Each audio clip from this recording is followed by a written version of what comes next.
بسم اللہ الرحمن الرحیم۔ اس طریقے پہ اگر کوئی شخص وضو کرتا ہے، کوئی مسلمان، تو اس کا وضو بالکل نہیں ہوگا۔ پہلے ویڈیو ملاحظہ کیجیے کہ آدمی اگر حرم میں بیٹھا ہوا ہے اور اس کا وضو ٹوٹ گیا، اب اگر آپ حرم سے باہر نکل کر واپس جانا چاہیں تو یہ ممکن ہی نہیں، پولیس والے جانے نہیں دیتے، بھیڑ اتنی ہے۔ اب وضو ٹوٹ گیا، جگہ بھی سنبھالنی ہے، نماز بھی پڑھنی ہے جماعت کے ساتھ، اور وضو بھی کرنا، اب کیا کریں؟ تو آپ ایسا اپنے ہینڈ پرس کے اندر ساتھ میں ہر وقت پانی بھر کے رکھیں اور اس سے آپ وضو کر لیں۔ اس سے وضو کرنے کا طریقہ بہت آسان ہے۔ جیسے میرا کندھے کا رومال ہے، یہ چھوٹا سا جو نیپکن آتا ہے تھوڑا موٹے والا، وہ اپنے ساتھ ہر وقت رکھیں، اس کو گود میں بچھا لیں، ٹھیک، اور آستین چڑھائیں، اور اس سے وضو کرنے کا طریقہ یہ ہے کہ وضو میں سب سے پہلے کلی کی جاتی ہے، ہاتھ دھوئے جاتے ہیں، ٹھیک، اس کے بعد کلی کی جاتی ہے، ناک میں پانی ڈالا جاتا ہے، لیکن یہ فرض نہیں ہے، یہ اگر نہیں بھی ہوگا تو بھی وضو ہو جائے گا۔ سب سے پہلا فریضہ کیا ہے؟ چہرے کا دھونا، پیشانی کے بالوں سے ٹھوڑی کے نیچے تک، ایک کان کے لوٹ سے دوسرے کان کے لوٹ تک، یہ نمبر 1 فریضہ ہے۔ لہذا اس کا ادا کرنے کا طریقہ یہ ہے کہ آپ ایسے کریں،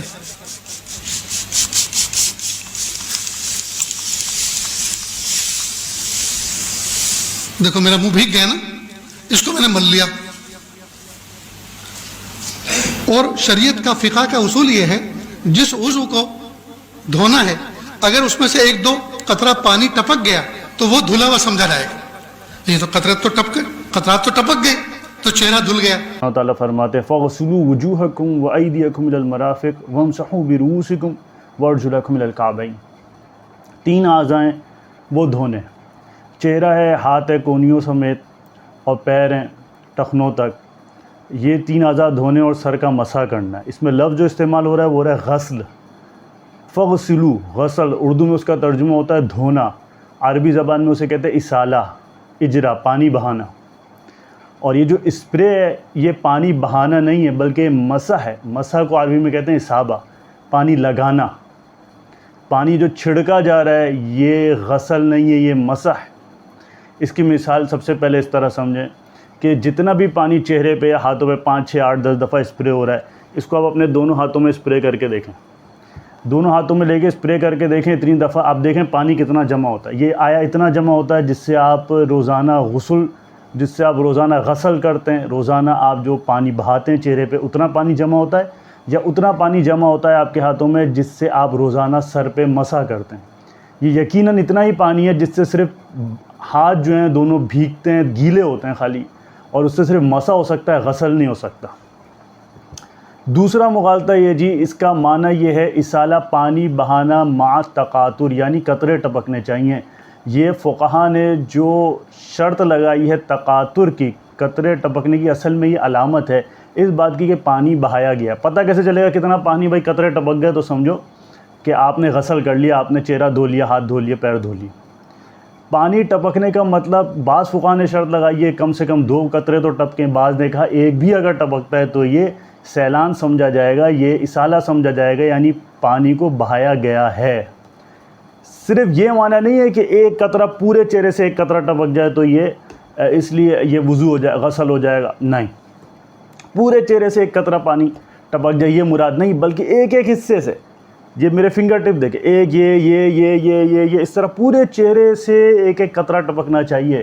اس صورت کے اندر غسل ہوگا، منہ دھلے گا، اسی صورت کے اندر وضو ہوگا، اس کے علاوہ کوئی صورت نہیں ہے وضو ہونے کی۔